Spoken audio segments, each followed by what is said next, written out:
Muito boa tarde a todos vocês que nos assistem. Meu nome é João Doria Neto e é com prazer que damos início a mais um Lead Live do Lead, grupo de líderes empresariais. Estamos ao vivo aqui pelo nosso canal na web, pela RCE e também pelo Lead Digital. Você que já se cadastrou pode acompanhar a live e interagir por lá. Hoje contamos com a participação do prefeito da cidade de São Paulo, Bruno Covas, que falará um pouco sobre o tema retomada econômica de São Paulo no pós-crise. A gente falava aqui antes da reunião, o Furlan sugeriu, inclusive, que o prefeito falasse um pouco de futuro para a gente sair um pouco desse momento trágico que a gente viveu. E, de antemão, já em meu nome, em nome de todo o LEAD, agradeço muito a sua presença, prefeito, por ceder um tempo aqui em prol do diálogo e da informação a este público que, como o senhor sabe, além de grandes empresários, são formadores de opinião e agentes-chave aí nessa retomada econômica, não só de São Paulo, mas como do Brasil. Temos mais de 300 empresários aqui filiados ao LEAD nos acompanhando. Então, muito obrigado já de antemão por ceder esse tempo. Participa conosco hoje, claro, nosso sempre ministro e chairman do LEAD e anfitrião desse encontro, Luiz Fernando Furlan, e o Rubens Rizek Júnior, secretário de Governo Municipal de São Paulo, que está aí ao seu lado. Passando rapidamente aqui a dinâmica do nosso Lead Live, a vocês que nos assistem, o prefeito tem até às 13 horas conosco, então a gente vai tentar ser bem ágil aqui. Ele fará uma apresentação inicial bem rápida para contextualizar a todos do momento e, na sequência, já vamos para o nosso debate aqui, qual eu peço a vocês que mandem suas perguntas, muito importante a participação de vocês. Esses encontros são feitos para vocês, então aproveitem a oportunidade de consultar o nosso prefeito aqui. Mande sua pergunta através da caixa de mensagem que tem embaixo do player com seu nome e empresa que nós vamos direcionar aqui. Podem começar a mandar já que nós vamos ter um tempo aí para o debate. Então, sem me alongar muito, já terminando aqui, já passo ao nosso chairman Luiz Fernando Furlan para sua saudação e, na sequência, Furlan já passa ao prefeito Bruno Covas. Bom dia, ministro. Boa tarde a todos. Seja bem-vindo, prefeito. Eu sou seu admirador e aplaudo o seu trabalho, tanto no campo profissional como essa luta pessoal contra uma doença que vem sendo superada, graças a Deus. E espero que o senhor traga hoje para nós boas notícias sobre o que está se fazendo e o que vai ser feito no município de São Paulo nos próximos tempos, porque a classe empresarial anda bastante preocupada, né? Agora com essa notícia da abertura dos bares e restaurantes até às 22 horas, eu acredito que isso dá uma injeção de ânimo. Todos nós do LEAD sabemos que a pandemia é de uma agressividade muito grande, mas ela é passageira, né? E essa possibilidade de termos superado em boa parte a necessidade de hospitais de campanha e outras medidas mostra o acerto das medidas que foram tomadas no âmbito do governo municipal e do governo estadual. Então, eu espero, prefeito, que até o Natal, ou ainda antes, nós possamos nos abraçar, não é mesmo? Ao invés de ficar aqui, cada um olhando a telinha. E lhe dou os parabéns ao secretário também que nos acompanha hoje, e vamos em frente aqui, porque estamos ansiosos para lhe ouvir. Está com a palavra, prefeito. Bom dia, boa tarde já, Furlan, Johnny. Queria agradecer ao secretário Rubens Rizek, que me acompanha aqui hoje. Boa tarde a todos vocês que estão nos acompanhando nessa live. Vou rapidamente falar um pouco sobre o tema do momento, que é o coronavírus. Prometi ser bem breve, até para que a gente possa aproveitar o restante do tempo com perguntas e temas que vocês tenham mais interesse em ouvir. Como nós estamos aqui um pouco que monotemático, né, o tema do momento, então vou falar rapidamente sobre essa questão e aí a gente abre para as perguntas.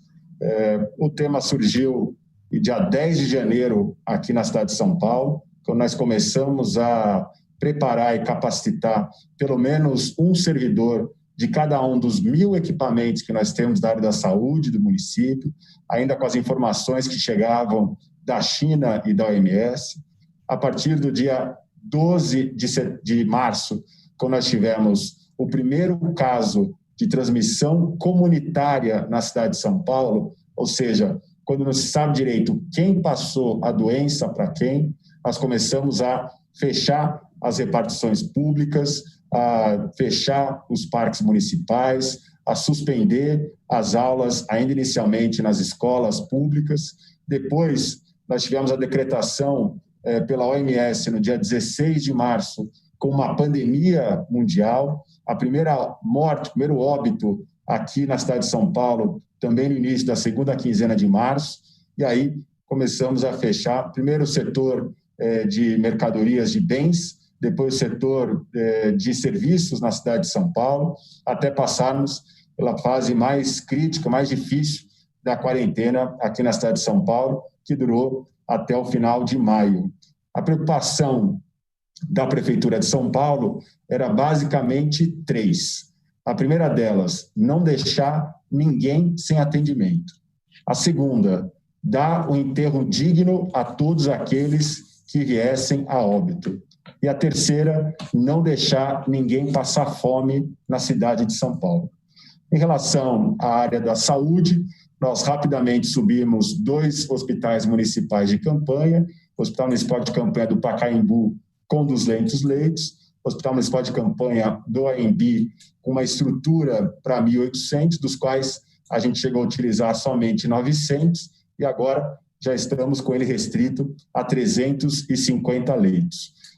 Com esses 2 hospitais municipais de campanha, foi possível mudar o protocolo de atendimento, porque o protocolo inicial previa que só deveriam ser internadas as pessoas em estado grave.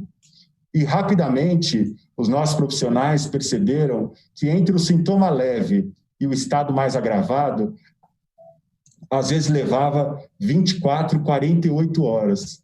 Então, era preciso cuidar da pessoa assim que possível para reduzir o grau de letalidade na cidade de São Paulo. A cidade, inclusive, hoje tem um índice de mortalidade de 0,7% em relação ao total de infectados, um número bem abaixo do que vive outros países europeus. O mundo tem trabalhado com o dado referencial de 1% de letalidade em relação ao coronavírus. Com os 2 hospitais e o atendimento que ele proporcionou, nós conseguimos tempo para poder abrir 8 novos hospitais. Para vocês terem uma ideia, a cidade tinha, até janeiro desse ano, 19 hospitais públicos, e nós conseguimos inaugurar outros 8. O Hospital Municipal de Parelheiros, o Hospital Municipal da Capela do Socorro, o Hospital Municipal da Guarapiranga, o Hospital da Cruz Vermelha, o Hospital Municipal da Bela Vista, o Hospital Municipal da Brasilândia. Vamos agora, na semana que vem, reabrir o Hospital do Sorocabana, na Lapa, e também o Hospital Municipal da Brigadeiro Luiz Antônio. Então, 8 novos hospitais para poder atender a população e hospitais permanentes, para poder, inclusive, ampliar a quantidade de leitos de UTI. Nós tínhamos na cidade apenas 507 leitos de UTI para atender os 8 milhões de SUS dependentes.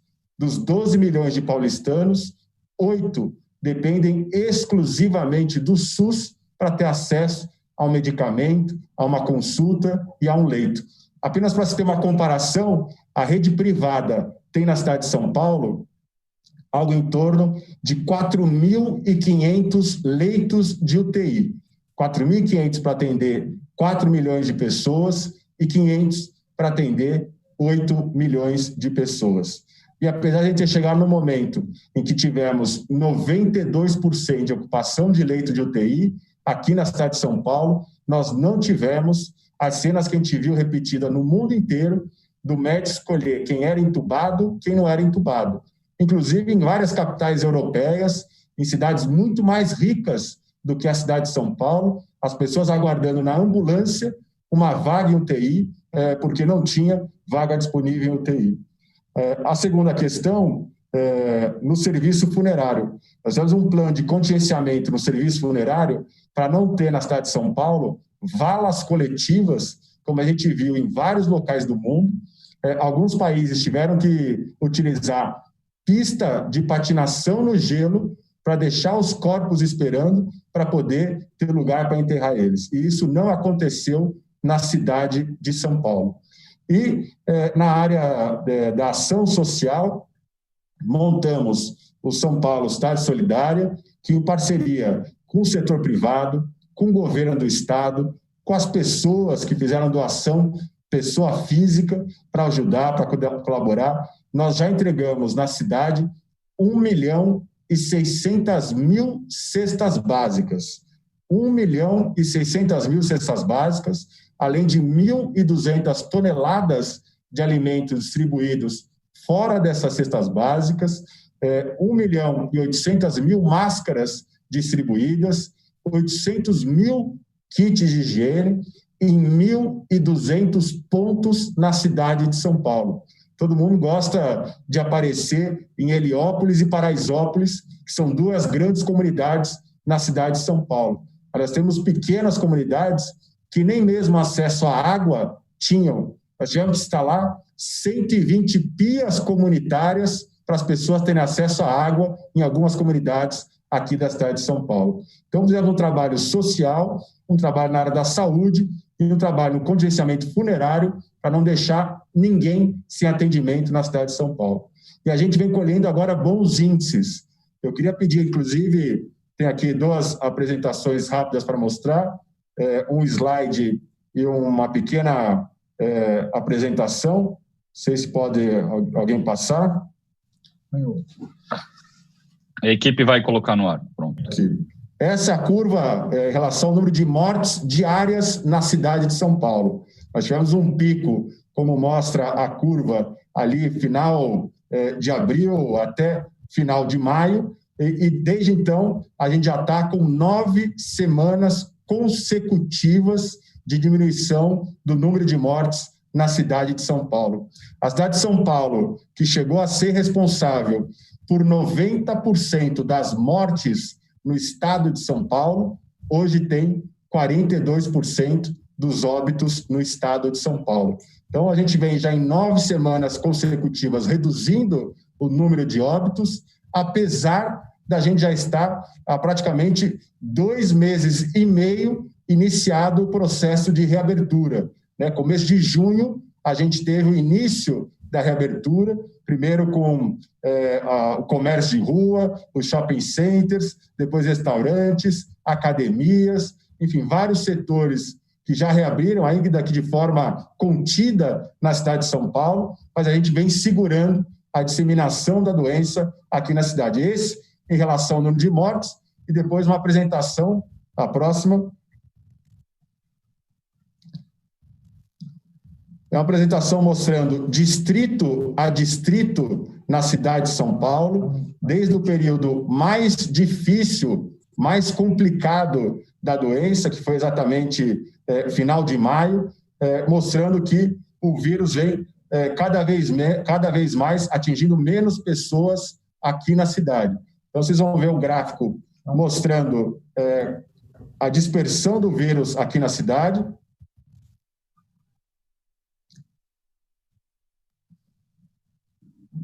Começando aí final de abril, Distrito Sertanejo, que na periferia já havia chegado, já estava com a pior situação, e aí ele vai mostrando semana a semana até o último resultado. Começo de maio, dia 8 de maio a 23 de maio.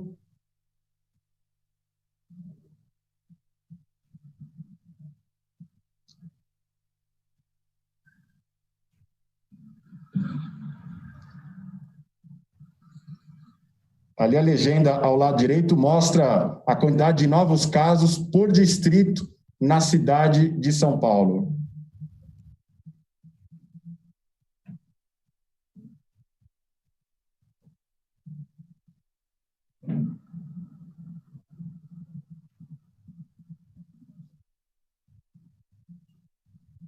A nossa expectativa é agora, no segunda quinzena de setembro, nós já chegarmos na fase 4 do Plano São Paulo de retomada das atividades econômicas.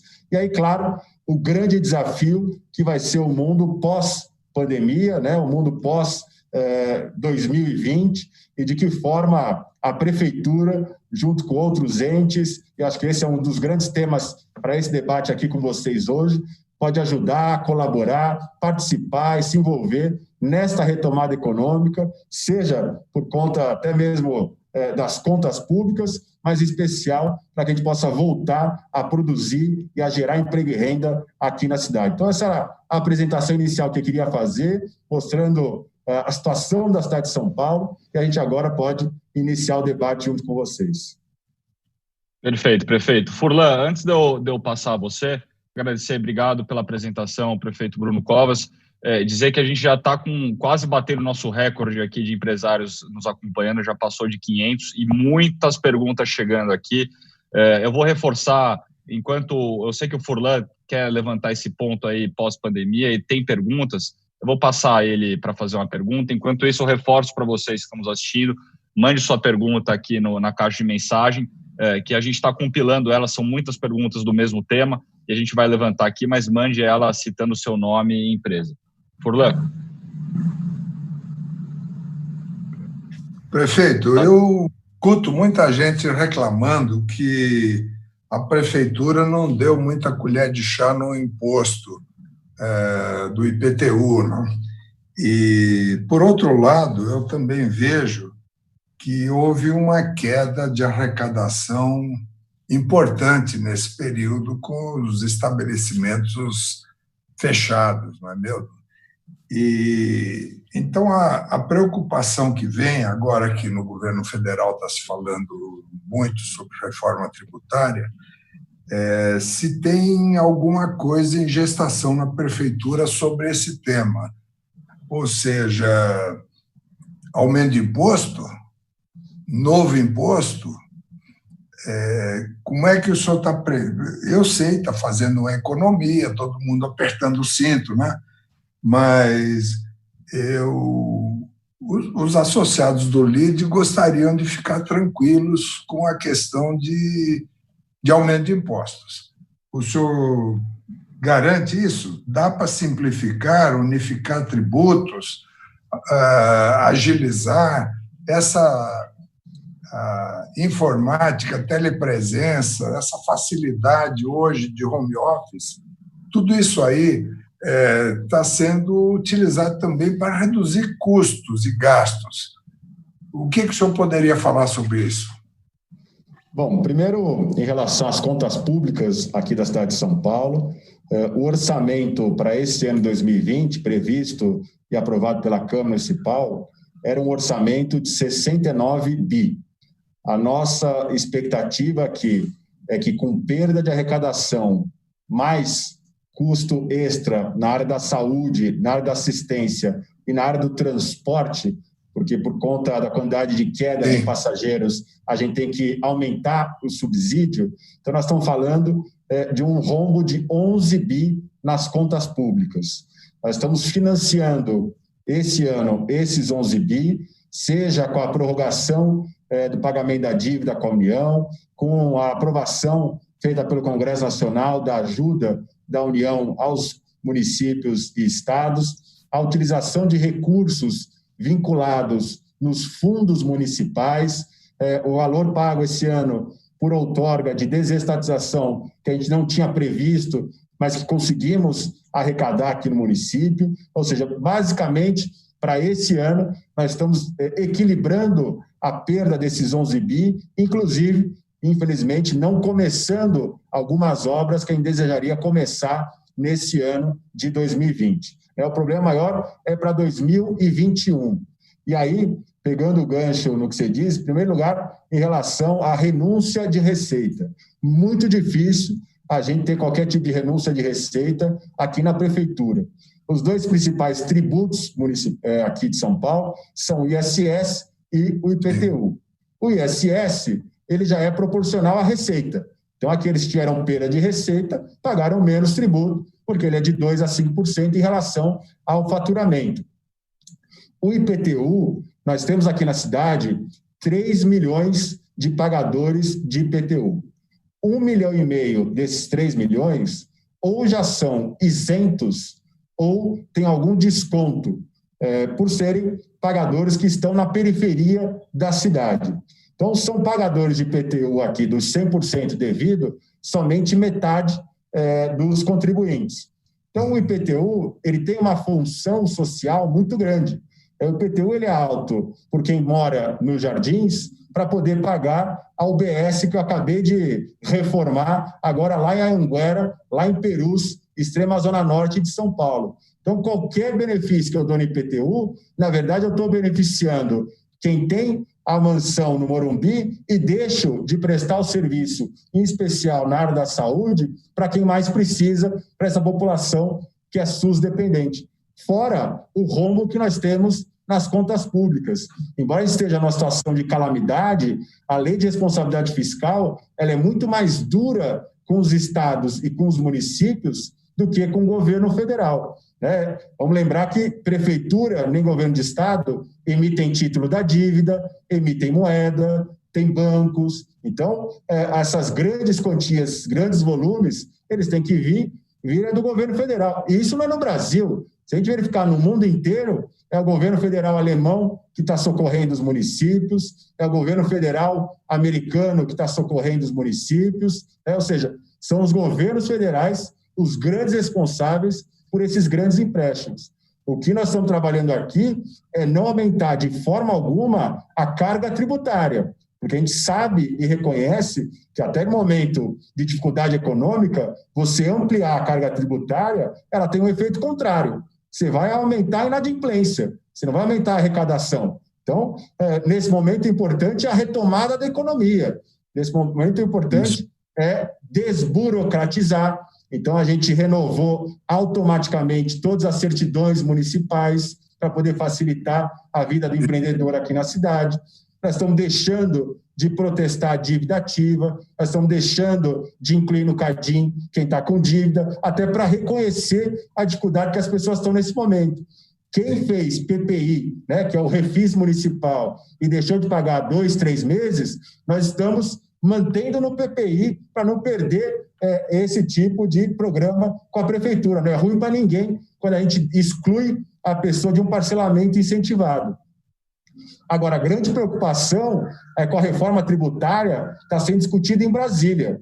Hoje, a área de serviços, que paga aí entre 2% e 5% de ISS, se tiver que pagar o imposto ao valor agregado, vai pagar 35%.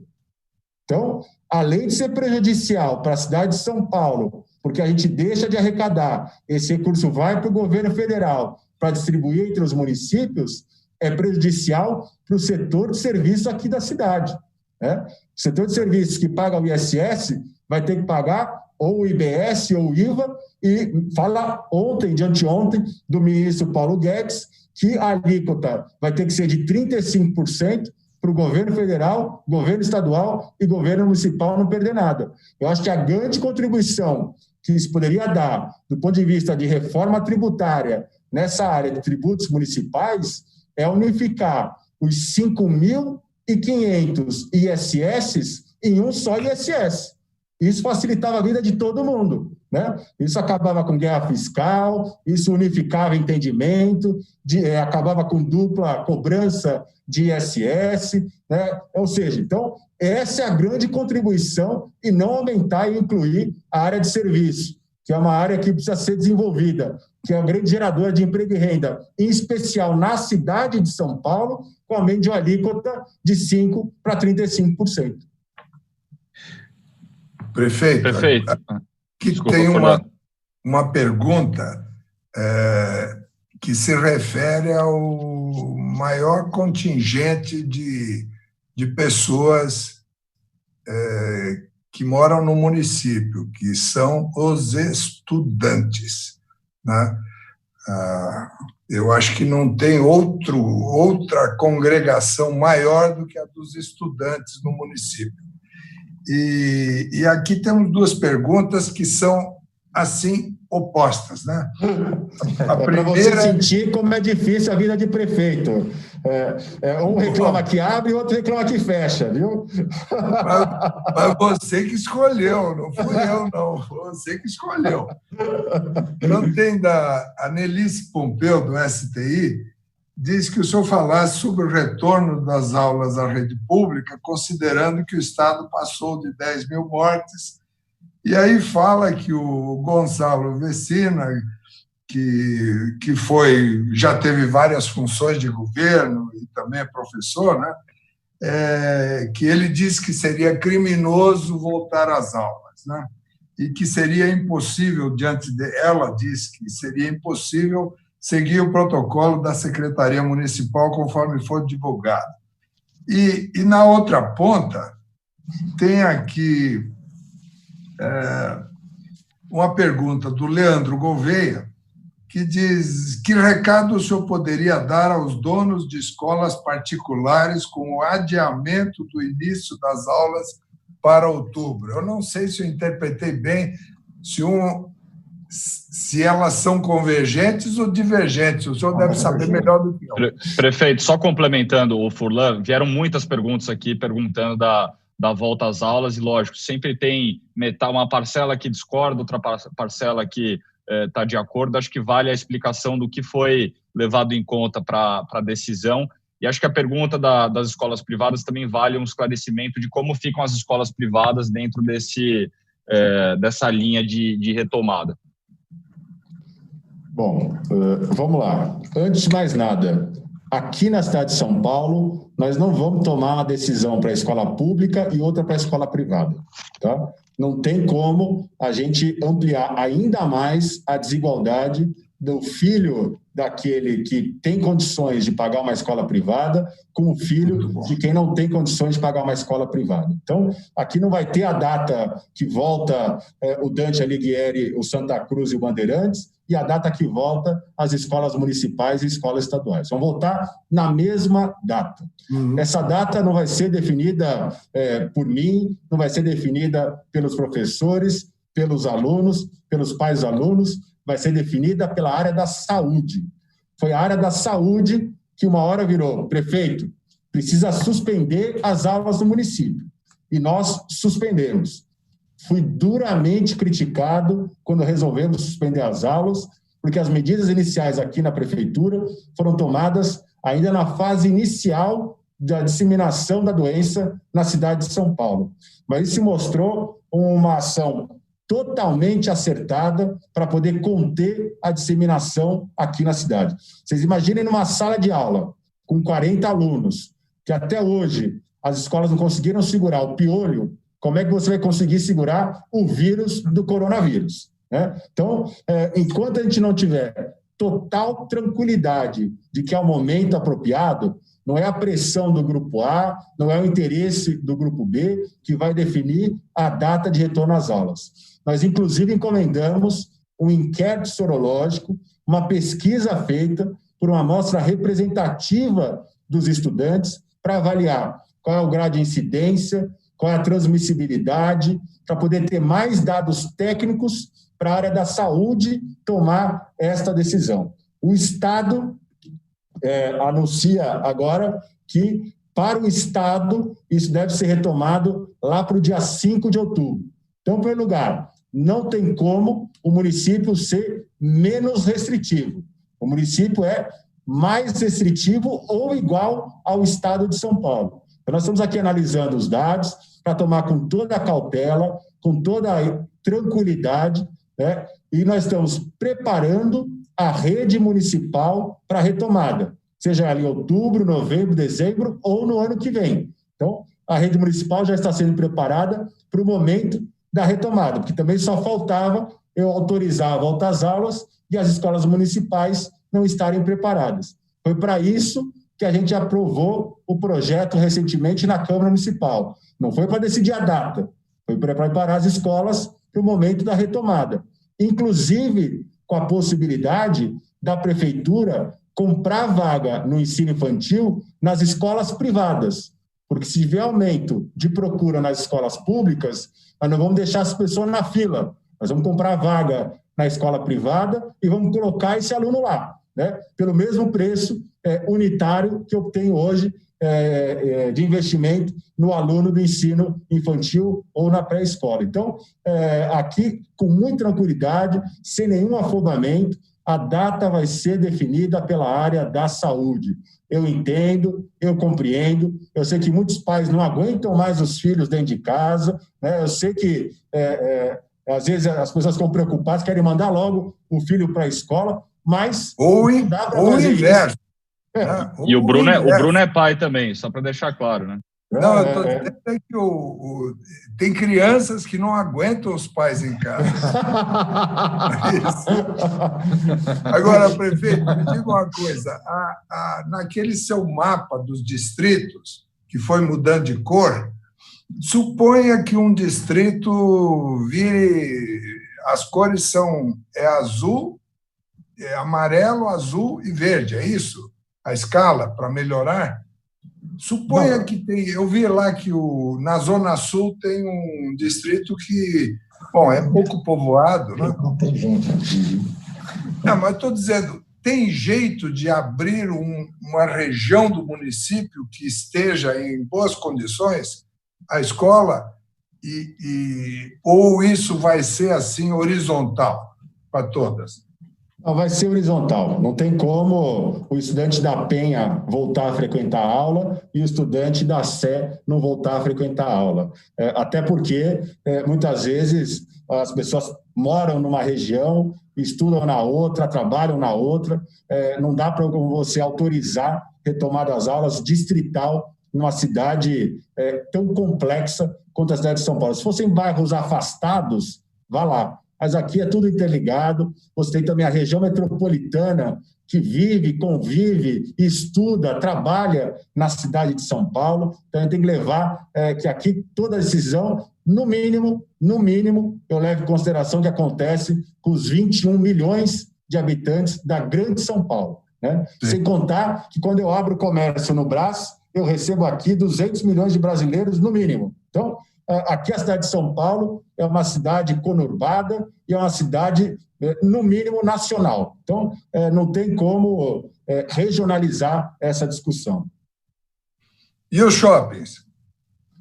Os shoppings já foram autorizados para abrir 6 horas. Na fase verde, eles vão ter o funcionamento pelo período que eles desejarem, apenas com a limitação da quantidade de pessoas que entram dentro do shopping. Aqui vem a pergunta, né, Furlan, do Wander Jordano, da Multiplan, que pergunta se poderá reabrir por 8 horas e o que está impedindo hoje os shoppings, isso é um incremento meu aqui da pergunta, mas o que está impedindo hoje os shoppings que têm já um período de abertura de estar um tempo maior aberto?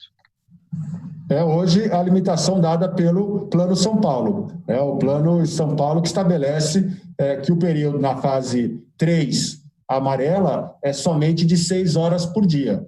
Aqui, para a vigilância sanitária, não teria nenhum problema se fosse um período maior, até porque o pessoal da vigilância entende que se o shopping está respeitando o protocolo sanitário, você espaçar isso ao longo do dia, você até facilita e tem menos aglomeração na entrada e na saída.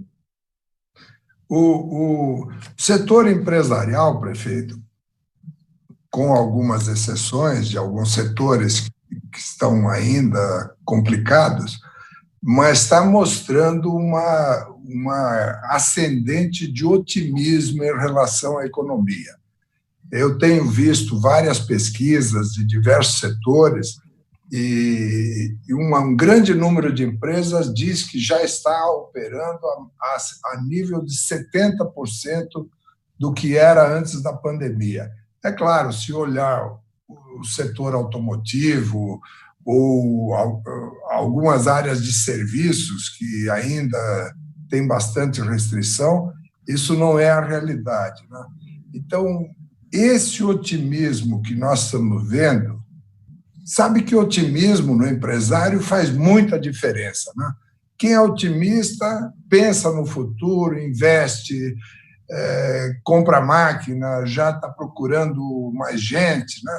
E tem uma economia nova também, que são os seus usuários, os motociclistas aí que fazem, e os pedalistas também, que eu vi ontem ainda.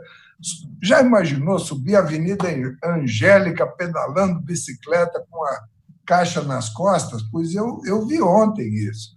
Então, o senhor está otimista em relação ao futuro? Acha, como eu, que sou otimista de nascença, né? Meu avô dizia que o cemitério está cheio de pessimistas, gente que achava que ia morrer e morreu. O senhor está otimista em relação ao futuro próximo? Compartilha isso, que o pior já pode ter passado? O seu gráfico ali mostra que o pior já passou, mas dá uma injeção de ânimo em nós aqui, prefeito. Eu estou muito otimista. A gente chegou a ter projeção, não foi só a Prefeitura de São Paulo, o mercado trabalha com isso, de chegar no fim do ano com uma queda de 7% no PIB. Hoje já se trabalha aí com 4,5%. Quem sabe a gente vai mudando e chegando no número ainda menor, negativo. A gente tem visto, do ponto de vista aqui de arrecadação, que é sempre um reflexo da atividade econômica, né? O início já de retomada, as pessoas voltando a acreditar. Eu já consigo escutar de empresário já pensando em reabrir um novo restaurante, um novo estabelecimento aqui na cidade. O entusiasmo e a coragem do empreendedor brasileiro é impressionante, né? Não é de agora. Investir num país com a burocracia que nós temos, com a complexidade de norma que nós temos. Então, a gente já tem assim no nosso DNA essa ousadia que o empresário brasileiro tem. Eu acho que agora não vai ser diferente, né? Acho que em curto ou num espaço de tempo menor do que esperado, a gente retoma aos níveis do começo desse ano, quando a pandemia era uma coisa lá da Ásia, era uma coisa longe daqui, e que a gente não via os reflexos acontecerem nesse ano de 2020. Eu acho que em breve a gente volta a recuperar, né? A gente já começa a ter sinais de que nos próximos meses a gente tem mais admissão do que demissão de funcionários, ou seja, então a gente sente isso muito rapidamente aqui na cidade, com as pessoas buscando vaga no ensino público, morador em situação de rua, né? Rapidamente a crise econômica vira um problema social para o prefeito cuidar. Então a gente começa a sentir esse cheiro de retomada aqui na cidade de São Paulo, e eu acho que não vai ser diferente em outros locais. Eu esqueci de dizer, essa pergunta foi do Luiz Flávio Durso, que eu esqueci de mencionar. Johnny. Furlan, o prefeito, nós temos ainda 5 minutinhos aqui. Acho que eu queria fazer uma última pergunta e depois já passo para o Furlan fazer as suas considerações finais. Mas, de novo, olhando um pouco para o futuro, terminando esse momento que a gente vive aqui, eu gostaria que o senhor pudesse contar um pouquinho dos projetos que voltam a ser tomados aí as atividades. Quais projetos tem para o município de São Paulo que vão poder voltar a ser trabalhados aí quando toda essa história passar? Acho que o momento aqui e o ambiente é oportuno para você passar isso a esse público. Acho que, relacionado aqui ao público, ele poderia destacar o Plano Municipal de Desestatização, né, que o secretário Rubens Zizek, inclusive, é o responsável. Quando o prefeito João Dória foi eleito em 2016, ele foi eleito prometendo desestatizar, né, montou um plano ambicioso aqui para a cidade de São Paulo. Nós já concedemos o Pacaembu, concedemos o Parque Ibirapuera e outros 5 parques municipais, o Mercado de Santo Amaro, também faz agora de homologação da concessão do Mercadão na cidade de São Paulo. Assinamos a PPP da iluminação, que se arrastava desde o governo Kassab, a concessão dos ônibus da cidade de São Paulo, que estava em contrato emergencial desde o primeiro ano da gestão Haddad. Estamos avançando agora na concessão do serviço funerário, que é um dos itens, é um dos serviços mais mal prestados pela prefeitura. Ou seja, a gente tem um plano aqui muito grande, muito mesmo. Queria pedir aqui para o secretário, com a licença de vocês, Fala 2, 3 minutinhos sobre os principais tópicos ainda para este ano de 2020. Não, e fala do asfalto também. Não, realmente, aqui na Prefeitura, eu não tenho dúvida nenhuma que nós temos o mais completo, exitoso, rápido, ambicioso processo de desestatização do Brasil. Não tem paralelo na história de São Paulo e nem de nenhum outro lugar. Além de tudo que o prefeito falou, eu acrescentaria a Zona Azul aí, que está trazendo este ano para os cofres públicos algo em torno de 700 milhões de reais, uma concessão num serviço que, enfim, não teve nenhum investimento da prefeitura. Nós estamos, está sendo importante, inclusive, para equilibrar e manter aí o fogo dos investimentos públicos, que nós não paramos os investimentos públicos. O Furlan falou no começo aí, antes de entrar no ar, do nosso ousado programa de recap na cidade, jardinagem, 1 bilhão de reais em zeladoria, que apesar da crise econômica nós conseguimos manter, graças muito ao programa de desestatização. Está na rua, por exemplo, agora, nesse instante, está na rua uma concessão inédita no país, que é a concessão do espaço público, que é a concessão do Vale do Anhangabaú. Vale a pena olhar essa concessão, porque o vale ficou muito bonito e ele foi concebido, né, ainda na gestão Haddad, pelo melhor escritório de urbanismo do mundo, considerado um dos melhores, para ser um lugar para as pessoas ficarem, para evento, para trazer as pessoas para o centro. Né? É um lugar para você ter atividades ali, né? E vai ser talvez a melhor arena de eventos da cidade e do Brasil, ali o Anhangabaú. O Anhangabaú liga o Centro Novo com o Centro Velho, e a ideia, que é a ideia do governo Dória Covas, né, sempre foi dar vida ao centro.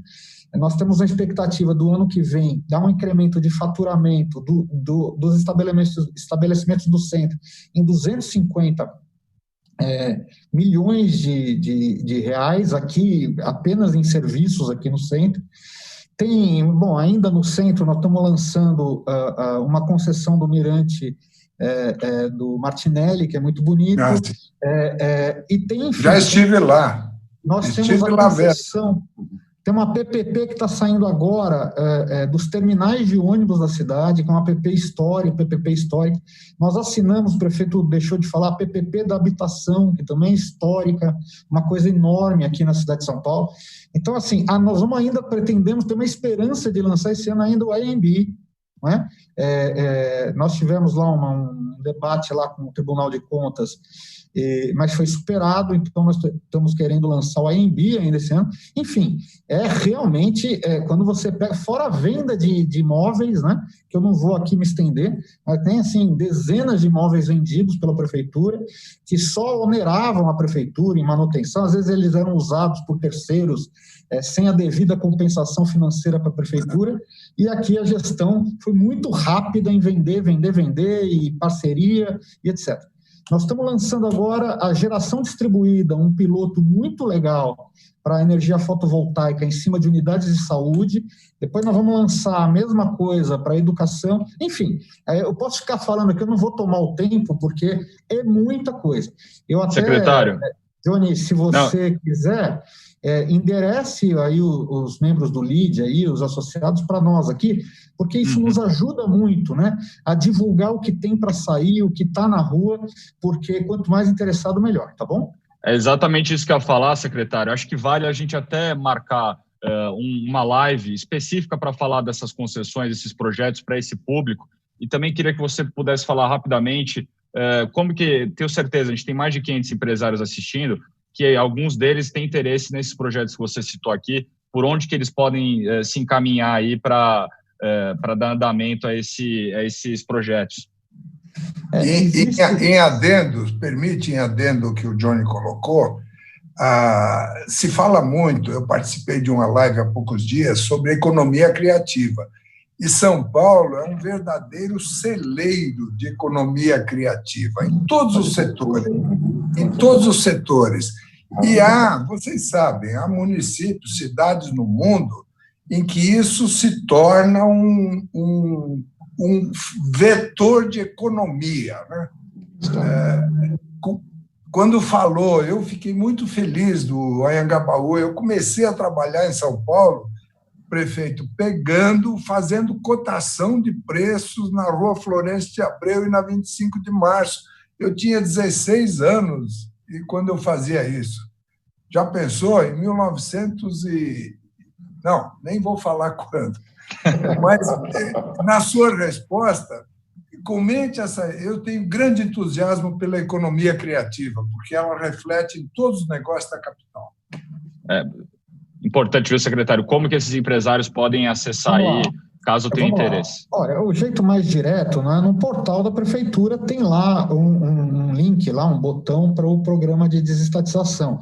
Então, tudo que está no ar está lá. E eu posso te mandar, Johnny, eu te mando aí uma coisa mais detalhada para você aí disponibilizar para o pessoal.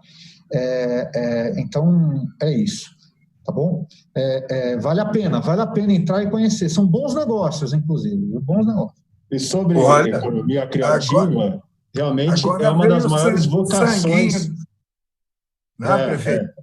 Nesse bom negócio, eu já lembrei que o Rezec deve ter passagens ali pela 25 de março. Mas não tenha dúvida. Minha família inteira, inclusive, lembram de você lá, fazendo cotação de preço. Viu? Então, tá vendo? Você já era conhecido naquela época, viu? No tempo que não dava preço por telefone, não tinha internet.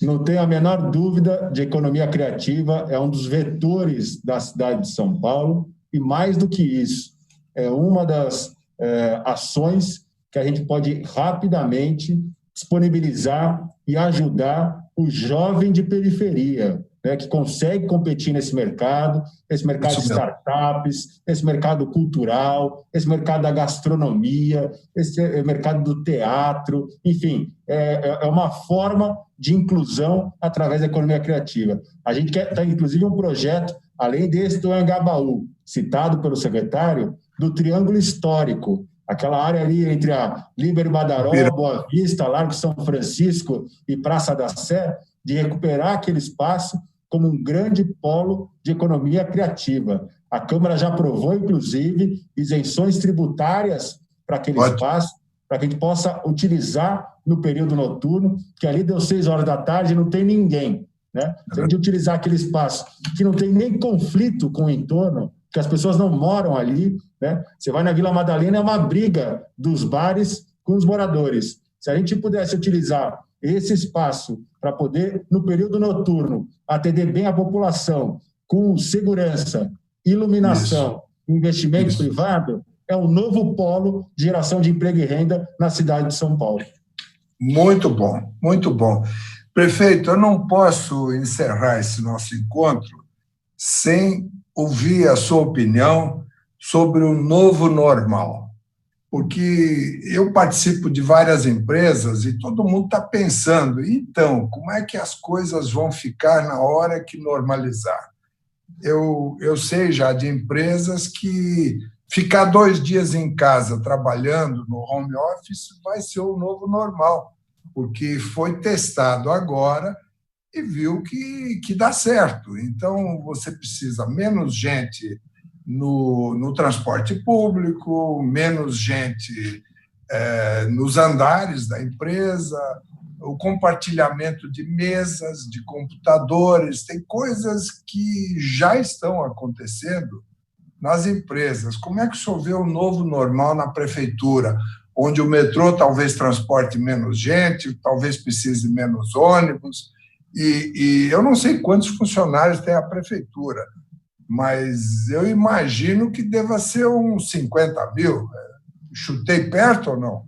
Bom, se você pegar as escolas municipais, se você pegar toda a área da saúde, a gente chega, toda a área da limpeza, de zeladoria, quando você pega funcionários públicos, comissionados, terceirizados, prestadores de serviço através das organizações sociais, a gente chega aí a 250 mil pessoas. Caramba, estou ruim de portaria. Se você já falou desse certo receio, preconceito no home office, no setor privado, você imagina na prefeitura com funcionário concursado, estabilizado e que não ganha pela sua produção. O preconceito, então, era muito maior. E o que a gente observou aqui é que não houve queda na produtividade, quantidade de processos que dão entrada e que dão saída, e a gente acompanha isso, porque hoje é tudo online, tudo sistema eletrônico, a gente verificou que não houve prejuízo no atendimento, a não ser, claro, no atendimento presencial, que alguns não tiveram, mas estão passando tudo para atendimento online. Então, mesmo aqui na Prefeitura de São Paulo, nós também teremos um novo normal, com grande parte dos departamentos funcionando, parte presencial e parte dentro de casa. Muito bom. Então, será que dá para alugar o térreo da Prefeitura para fazer festa? Só se for agora. Só se for agora. Me procura, fulano. Ali é um lugar a gente bonito.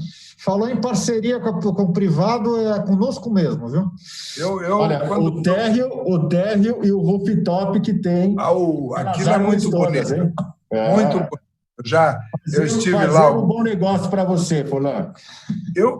Quando o meu primeiro neto casar, eu vou fazer o casamento, então, no andar térreo da Prefeitura.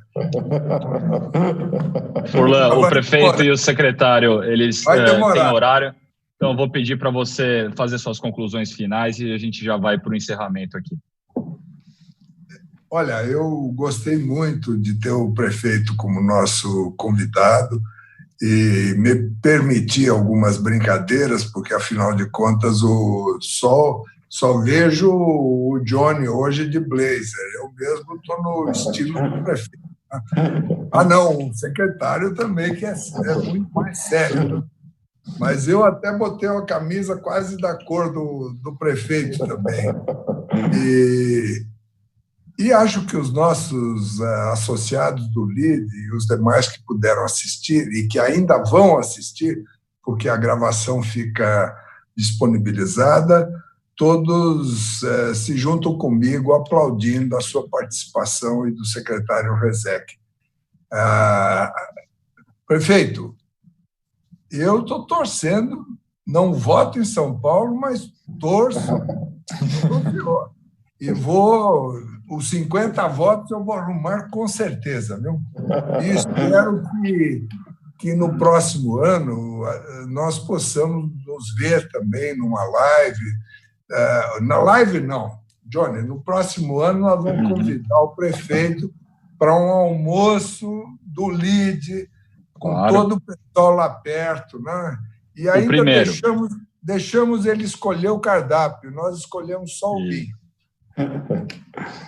Tá bom, prefeito, muito obrigado, secretário Rezec. Desculpe a brincadeira da 25, mas eu realmente gastei muita sola de sapato na 25 e na Florêncio de Abreu.